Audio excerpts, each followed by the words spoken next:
On Seth Talk today, I'm discussing a card game that my sister and I have developed and are shamelessly promoting. So, I came up with this idea when I was playing cards with my parents, and I thought to myself, what if there was a trivia card game that was like my quiz show here on Almost Everything, Common Sense? And you'd have these trivia questions and these helping hands. It was an epiphany. I told my sister about it, and we're going to try to make this a reality, but I'm going to need the Almost Everything family's help. I have the link in the description for the Patreon if you'd like to donate anything that you can give.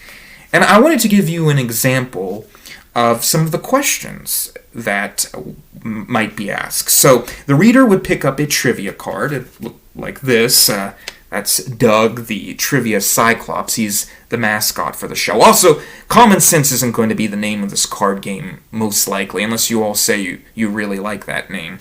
But one of the questions might be, how old is the universe? Is it A, 13.8 billion years old, B, 13.5 billion years old, C, 10 million years old, or D, 8 billion years old? And the reader would ask this to the person next to them. If they got the answer right, which is A, 13.8 billion years old, they would get the trivia card. And they'd be trying to collect 10. But they wouldn't be just doing this off brain alone. They would also get some help along the way. They're helping hands.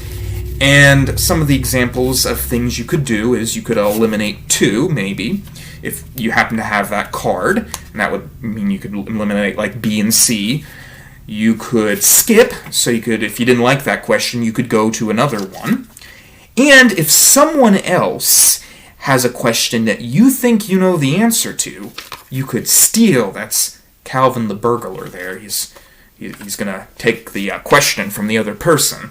But I am really excited about this project. I have other ideas. I'm going to do lightning rounds and true and false questions, maybe a few pick-snap things. But I really need you all to, give whatever you can. And if you can, I understand, but it would mean a lot to me, and it would mean a lot to all the people working on this. It's only going to be able to become a reality if you all help. So I'd be so grateful. And now for the question of the day. If you were going to hell, what would be the worst punishment you could receive? Don't get too graphic.